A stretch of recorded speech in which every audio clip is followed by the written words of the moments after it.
Hi Leela. Hi. ಆಯ್ತಾ packing ಎಲ್ಲ? ಏನ್ ಕಣೆ ಮುಗೀತು. ಹೌದಾ? ನಾನೆತ್ತು ನಿನ್ನೆನೆ ಪ್ಯಾಕ್ ಮಾಡಿ ಇಟ್ಬಿಟ್ಟೆ. ನೀನ್ ಬಿಡಮ್ಮ, ನಾನ್ ಆಗಲ್ಲಪ್ಪ. ಹೊರಡಕ್ ಒಂದ್ ಅರ್ಧ ಗಂಟೆ ಮುಂಚೆ ಇಟ್ಕೋಬೇಕು. ಈ ಸ್ಟಿಕ್ಕರ್ಸ್ ನಾನು ಹಂಗಲ್ಲ, ಎಲ್ಲ ಊರು ಮುಂಚೆನೆ ಪ್ಯಾಕ್ ಮಾಡಿ ಇಟ್ಕೊಂಡ್ಬಿಡ್ತೀನಿ. ಅಷ್ಟು ಖುಷಿ, ಅಷ್ಟು ಎಕ್ಸೈಟ್ಮೆಂಟ್ ಆಗಿದ್ದೀನಿ ನಾನು ಟ್ರಿಪ್ಗೆ. ಆಮೇಲೆ ಅದು ತಗೊಂಡ್ಯಾ? ಶಾಲ್ ತಗೊಂಡ್ಯಾ? ಶಾಲ್ ಒಂದ್ ಕೆಳಗಡೆ ಇದೆ, ತಗೊಬೇಕು. ಹೌದಾ? ಜಾಕೆಟ್ ಟೋಪಿ ಎಲ್ಲ ಇಟ್ಬಿಟ್ಟಿದೀನಿ. Okay okay okay. ಮಾತಾಡ್ಕೊಳ್ಳೇ ಇದ್ದೀರಲ್ಲ ಯಾವಾಗಲಿಂದ. ಪ್ಯಾಕಿಂಗ್ ಆಯ್ತಾ? ಪ್ಯಾಕಿಂಗ್ ಆಯ್ತಪ್ಪ, ಮಾತ್ ಜೊತೆಗೇನೆ ಪ್ಯಾಕಿಂಗುನು. ನಾ ಮಾಡ್ತಾ ಇದ್ದೀನಿ ಅಂಕಲ್. ಇನ್ನು ಮಾಡ್ತಾನೆ ಇದ್ದೀರಿ? ಆಯ್ತಾಯ್ತು. ರಾಧಾ ಆವಾಗಲೇ ಲಗೇಜ್ ಸಮೇತ ಪ್ಯಾಕಿಂಗ್ ಸಮೇತ ಬಂದ್ರು. ಅಪ್ಪ ನಿಮ್ಗೆ ಗೊತ್ತು ತಾನೆ ನಾನು ಹೊರಡಕ್ಕೆ ಒಂದ್ ಸ್ವಲ್ಪ ಹೊತ್ತು ಮುಂಚೆ ಪ್ಯಾಕ್ ಮಾಡ್ಕೊಳ್ಳೋದು ಅಂತ.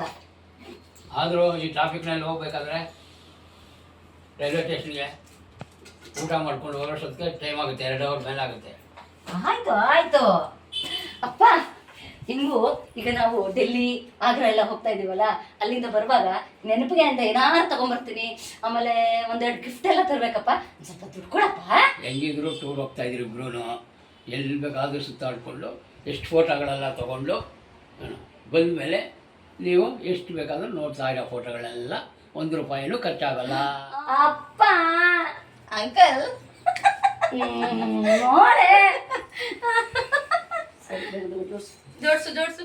ಲೀಲಾ, ನಿಮ್ಮಪ್ಪ ಹೇಳ್ದಾಗೆ ಬರೀ ಫೋಟೋಸ್ ತಗೊಳ್ಳೋಣ, ₹1